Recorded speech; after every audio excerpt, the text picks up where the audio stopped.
Hello friends, welcome to my channel வெட்டி engineers. So இன்றைக்கி இந்த வீடியோவில் ஆல்மோஸ்ட் ஒரு புது டாபிக் பற்றி தான் பேசலான்னு இருக்கேன். ஸோ பில்டிங் ரிலேட்டடாக. ஸோ ஒன்லி சிவில் இன்ஜினியர்ஸ் மட்டும்தான் இதை பற்றி தெரிஞ்சிருப்பாங்க அவசியம் இல்லை. கண்டிப்பாக ஒரு காமன் மனுஷன் யாராக இருந்தாலும் அவன் லைஃப் டைமில் பில்டிங் கட்டுறதை கண்டிப்பாக பார்த்துருப்போம். அண்ட் இந்த பில்டிங்கில் நிறைய பேர் டவுட்ஸ் இருந்திருக்கும். ஏன் இந்த காம்பனன்ட்ஸ் இருக்குது, ஏன் இந்த பார்ட்ஸ் நம்ம பர்டிகுலர் கட்டுறாங்க, இது ஏன் இவ்வளோ செலவாகுது, ஏன் இவ்வளோ நாள் ஆகுதுன்னு சொல்லிட்டு. அண்ட் அதோட யூசேஜ் யாருக்கும் தெரியாது.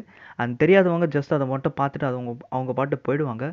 ஸோ அதனால் நான் இந்த வீடியோவில் பில்டிங்கோட எல்லா பார்ட்ஸையும் நம்ம ஹியூமன் பீயிங்கோட பார்ட்ஸ்க்கு கம்பேர் பண்ணி நான் எக்ஸ்பிளைன் பண்ண போகிறோம். ஸோ அதனால் அதோட யூசேஜ், டெக்னிக்கல் யூசேஜ் உங்களுக்கு இன்னும் ஈஸியாக புரிய வரும். நீங்கள் அதை பற்றி கூகுளில் தான் தெரிஞ்சுக்கணும் அவசியம் இல்லை, இன்னும் ஈஸியாக உங்களுக்கு தெரிய வரும். ஸோ அந்த கேட்டகரி வைஸில் நம்பர் 1 வந்து பார்த்தோன்னா ஃபவுண்டேஷன் சொல்லிட்டு. ஸோ அந்த ஃபவுண்டேஷனை நான் ஹியூமன் பாடியில் இருக்கிற ஃபுட் கூட கம்பேர் பண்ணுறேன், கால் கூட. ஓகேங்களா? அது ஏன் நான் அப்படி கம்பேர் பண்ணுறேன்னா, ஒரு மனுஷனுக்கு கால் ரொம்ப எவ்வளோ முக்கியமோ அதே மாதிரி ஒரு பில்டிங்க்கு ஃபவுண்டேஷன் ரொம்பவே முக்கியம். ஏன்னா ஒரு பில்டிங் பொறுத்த வரைக்கும் அந்த பில்டிங்கில் இருக்கிற மொத்த லோடும் அந்த ஃபவுண்டேஷன் தான் தாங்கணும். அதே மாதிரி ஒரு மனுஷனோட மொத்த வெயிட் அண்ட் அவனோட ஸ்ட்ரென்த் கெப்பாசிட்டி எல்லாம் வந்து அந்த கால் தாக்கு பிடிக்கணும். அப்போ தான் அவனால் ப்ராப்பராக நடக்க முடியும். ஸோ அதே போல் தான் இந்த பில்டிங்கோட ஸ்ட்ரென்த்தை பொறுத்து ஃபவுண்டேஷன் நிறைய வேரி ஆகும். ஸோ ஃபவுண்டேஷன் அதுக்கு ஏற்ற மாதிரி ஸ்ட்ராங்காக இருக்கணும். ஸோ அதனால் ஒரு ஃபவுண்டேஷனும் ஒரு மனுஷனோட ஃபுட்டும் ஆல்மோஸ்ட் சேம் தான். ஸோ நெக்ஸ்ட் வந்து பாயிண்ட் நம்பர் 2, பிளிந்த் பீம் சொல்லிட்டு. இது ரொம்பவே புது டேர்ம். ஸோ அது தெரிஞ்சுக்கிறதுக்கு முன்னாடி நான் ஃபவுண்டேஷன் ஒன்று மென்ஷன் பண்ண பார்த்தீங்களா. அந்த இப்போ ஒரு பில்டிங் பொறுத்த வரைக்கும் நம்ம தெரிஞ்சுக்க வேண்டிய ஒரே ஒரு கான்செப்ட் என்னென்னா ட்ரான்ஸ்ஃபர் ஆஃப் லோடுன்னு சொல்லிட்டு. இப்போ பில்டிங்கில் ஜென்ரலாக வந்து ஹாரிசான்டல் மெம்பர், வெர்டிகல் மெம்பர் சொல்லிட்டு ஒன்று இருக்கும். That is beam, column and ஸ்லாப்னு சொல்லிட்டு. ஸோ அந்த மாதிரி காம்பவுண்ட்ஸில் தான் வந்து லோடு ட்ரான்ஸ்ஃபர் ஆகி ஃபைனலாக வந்து ஃபவுண்டேஷன் அதை வந்து பேலன்ஸ் பண்ணும். ஸோ அதே போல் தான் ஒரு மனுஷனுக்கும் இதே மாதிரி தான். That is foundation final, that is நம்ம எவ்வளோ தான் ஸ்ட்ரென்த் அப்ளை பண்ணுறோம், அந்த கெப்பாசிட்டிலாம் வந்து நம்மளோட ஃபூட்டிங் பொறுத்து தான். அது இந்த பிளிந்த் பீம் என்னென்னு வந்து பார்த்தீங்கன்னா, நான் சொன்ன மாதிரி இந்த லோடு வந்து ட்ரான்ஸ்ஃபர் ஆகிறப்ப என்ன ஆகும்னா, நம்ம பில்டிங்கில் சில கிரிட்டிக்கல் போர்ஷன் சொல்லிட்டு ஒன்று இருக்கும். தட் இஸ் கால்ட் விண்டோ சொல்லலாம், டோர் சொல்லலாம். ஸோ அந்த மாதிரி இடத்துல வந்து பார்த்தீங்கன்னா லோடு அப்ளை ஆயிடுச்சுன்னா என்ன ஆகும்னா, விண்டோ நொறுங்கி போயிடும், டோர் நொறுங்கி போயிடும். ஸோ அந்த மாதிரி இடத்துல பிளிந்த் பீம் சொல்லிட்டு ஒன்று கன்ஸ்ட்ரக்ட் பண்ணி வச்சுருவாங்க. ஸோ இந்த பீம் கொடுக்கறதுனால என்ன ஆகும்னா, இது ஒரு ஜஸ்ட் ஒரு சப்போர்ட் மாதிரி தான். ஸோ இந்த சப்போர்ட் கொடுக்கறதுனால என்ன ஆகுதுன்னா, அந்த லோடு வந்து அப்ளை ஆகி அந்த பீமில் வந்து ட்ரான்ஸ்ஃபர் ஆகி டைவர்ஜ் ஆகி ஃபவுண்டேஷனுக்குள்ளே போயிடும். ஸோ இதனால் விண்டோக்கும் டோருக்கும் டேமேஜஸ் வராது. அண்ட் இந்த பில்டிங்கில் ரொம்பவே ஒரு முக்கியமான போர்ஷன் சொல்லலாம் அந்த பிளிந்த் பீம் பொறுத்த வரைக்கும். ஸோ அதே மாதிரி தான் அந்த பிளிந்த் பீமை நான் எப்படி கம்பேர் பண்ணுறேன் மனுஷனோட உறுப்பில் பெல்ட்டுக்கு. ஒரு மனுஷனுக்கு ஒரு பெல்ட் இருந்து ஒரு மிகப்பெரிய சப்போர்ட். ஏன்னா பெல்ட் இல்லாமல் ஒரு பேண்ட் போட்டோன்னா ஒரு கிரிப்னஸ் நமக்கு கொடுக்காது. அதே மாதிரி தான் ஒரு பில்டிங்க்கு வந்து பிளிந்த் பீம் இல்லாமல் அது ஒரு கிரிப்னஸ் இருக்காது, பில்டிங்கே இடிஞ்சு விழுந்துடும். ஸோ இதுதான் பாயிண்ட் நம்பர் 2. அண்ட் நெக்ஸ்ட் வந்து பாயிண்ட் நம்பர் 3 வந்து டோர்ஸ் அண்ட் விண்டோஸ் சொல்லிட்டு.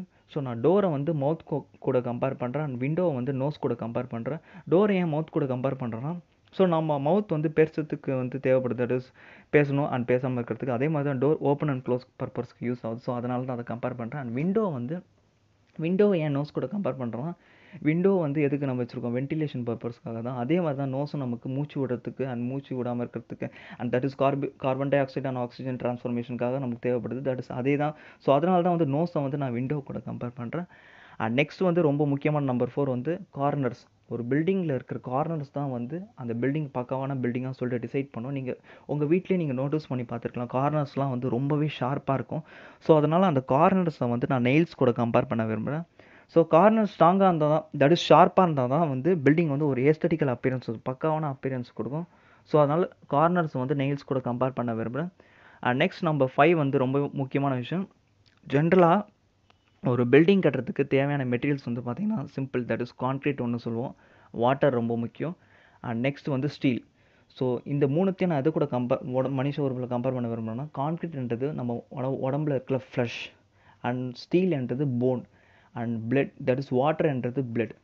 ஸோ கான்க்ரீட் வந்து பார்த்திங்கன்னா அது ஒரு என்ன சொல்கிறது, கம்ப்ரெசிவ் மெம்பராக ஆக்ட் ஆகும். அதே மாதிரி தான் நம்ம உடம்புல இருக்கிற ஃப்ளஷ்ஷும் வந்து கம்ப்ரெசிவ் மெம்பர் சொல்லலாம். அந்த ஃப்ளஷ் இல்லைனா வந்து ஈஸியாக வந்து யாரா கத்தி வச்சு குத்தினாங்கன்னா உள்ளே என்ட்ராகி வந்து நம்மளுக்கு டேமேஜஸ் வரும். ஸோ அதே மாதிரி தான் ஒரு பில்டிங்க்கு கான்க்ரீட் இல்லாமல் கட்டினோன்னா பில்டிங்கில் எது வச்சு அடித்தாலும் ஈஸியாக உடஞ்சி போயிடும். ஆனால் அதே மாதிரி தான் ஸ்டீல் போன் நம்ம உடம்புல எதுக்கு இருக்குது, என்ன தான் வந்து லோட் ஆக்ட் பண்ணாலும் அது வந்து நம்ம கை உடையாமல் இருக்கிறதுக்காக அந்த போன் வந்து ஒரு டென்சைல் மெம்பராக ஆக்ட் பண்ணுது. அதே மாதிரி தான் பில்டிங்கில் வந்து ஸ்டீல்ன்றது ஒரு டென்சைல் மெம்பராக ஆக்ட் பண்ணும். அண்ட் நெக்ஸ்ட் வந்து நான் சொன்ன மாதிரி வாட்டர் இல்லாமல் பில்டிங் கட்டவே முடியாது. அதே மாதிரி தான் ஒரு மனுஷனுக்கு பிளட் இல்லாமல் இருக்கவே முடியாது. ஸோ இதான் பாயிண்ட் நம்பர் 5. பிளாஸ்டரிங் சொல்லிட்டு ஒரு ஒர்க் இருக்குது. நான் அதை வந்து ஸ்கின் கூட கம்பேர் பண்ண விரும்புகிறேன். ஏன்னா பிளாஸ்டரிங்ன்றது என்னென்னா வந்து ஒரு மணலும் அண்ட் சிமெண்ட்டையும் சேர்ந்த ஒரு கலவை தான். அந்த கலவையை வந்து பிரிக் ஒர்க் முடிஞ்சதுக்கப்புறம் அது மேலே பூசி விட்டுருவாங்க. அது வந்து பார்த்திங்கன்னா ஆல்மோஸ்ட் ஸ்மூத்தாக இருக்கணும். அந்த ஸ்மூத் அப்பியரன்ஸ் வந்து பில்டிங்க்கு ஒரு குட் அப்பியரன்ஸ் கொடுக்கும். அதே மாதிரி தான் நம்ம உடம்புலையும் ஸ்கின் வந்து பார்த்திங்கன்னா எவ்வளோ ஸ்மூத்தாக இருக்குது, அது ஒரு ப்ரொடெக்ஷன் மாதிரி இருக்குது வந்து பார்த்திங்களா. அதே மாதிரி தான் பிளாஸ்டரிங்கும் பிரிக் ஒர்க் போட்டதுக்கப்புறம் என்ன தான் நம்ம உடம்புல வந்து ஃப்ளஷ் போன் பிளட் இருந்தாலும் அதுக்கு மேலே நம்மளுக்கு ஒரு லேயர் தேவைப்படுது, ஓகேங்களா, ஸ்கின். அதே தான் பில்டிங்லேயும் பிளாஸ்டரிங்ன்றது. என்ன தான் பிரிக் ஒர்க்கு, ஸ்டீலு, கான்கிரீட் என்ன தான் போட்டு கட்டினாலும் அதுக்கு மேலே ஒரு எக்ஸ்ட்ரா ப்ரொடக்ஷன் தேவைப்படுது. That is called plastering. இந்த பிளாஸ்டரிங் போடுறதுனால பில்டிங் வந்து இன்னும் ஸ்மூத்தாக இருக்கும். தட் இஸ் ஸ்கின் எப்படி ஸ்மூத்தாக இருக்கும் அதே மாதிரி பிளாஸ்டரிங்கும் ஸ்மூத்தாக இருக்கும். அண்ட் நெக்ஸ்ட் வந்து ஏர் அண்ட் கேப் சொல்லிட்டு, ஏரை வந்து நான் வெதரிங் கோர்ஸ் கூட கம்பேர் பண்ண விரும்புகிறேன். அண்ட் கேப் வந்து டைல்ஸ் கூட.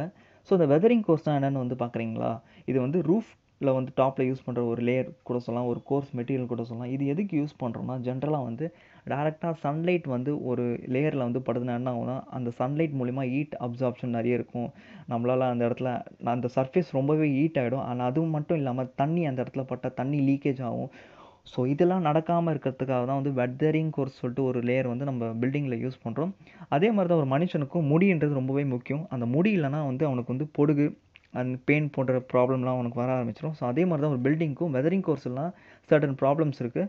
அண்ட் நெக்ஸ்ட் என்ன தான் நம்ம மனுஷனுக்கு முடி இருந்தாலும் அதுக்கு மேலே எக்ஸ்ட்ரா ப்ரொடெக்ஷன் கால் கேப்னு ஒன்று தான் இன்னும் யூஸ்ஃபுல்லாக இருக்கும். ஏன்னா வந்து கேப் இருக்கிறதுனால வந்து வேறு ஏதாவது எக்ஸ்ட்ரா கல் எதாவது நம்ம மேலே வந்து படுதுன்னா வந்து அதை வந்து அது ஜஸ்ட் ஒரு ப்ரொடெக்ஷன் கொடுக்கும். அதே மாதிரி தான் என்ன தான் ஒரு வெதரிங் கோர்ஸ் ஒரு பில்டிங்கை போட்டிருந்தாலும் அதுக்கு மேலே டைல்ஸ் போடுறது ஜஸ்ட் ஒரு எக்ஸ்ட்ரா ப்ரொடெக்ஷன், இன்னும் ஒரு குட் லுக் கொடுக்கும்னு சொல்லலாம். ஸோ அந்த டைல்ஸை வந்து கேப் கூட கம்பேர் பண்ண விரும்புகிறேன். ஸோ லாஸ்ட்டு வந்து பார்த்திங்கன்னா ட்ரெஸ் அண்ட் ஃபேஸ். இந்த ட்ரெஸ்ஸும் ஃபேஸையும் வந்து நான் இது கூட கம்பேர் பண்ணுறேன். ஃபஸ்ட்டு ஃபேஸ் வந்து எலிவேஷன் கூட.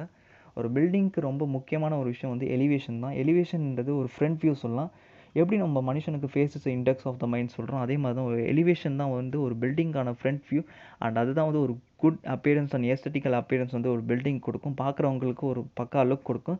அண்ட் நெக்ஸ்ட் வந்து ட்ரெஸ்ஸு வந்து பெயிண்ட் கூட கம்பேர் பண்ண வருவேன். நம்ம மனுஷனை தான் வெள்ளையாக இருந்தாலும் சரி கருப்பாக இருந்தாலும் சரி ஒரு ட்ரெஸ்ஸு போட தான் அவனுக்கு இன்னும் ஒரு அழகு கொடுக்குது. அதே மாதிரி தான் ஒரு பில்டிங்க்கு வந்து பெயிண்ட் வந்து ஒரு extra protection, that is extra protection இருந்தாலும் இது ஒரு கலர்ஃபுல்லான ஒரு அப்பியரன்ஸ் கொடுக்குது. அந்த பில்டிங்கை இன்னும் அழகுபடுத்துதுன்னு சொல்லலாம்.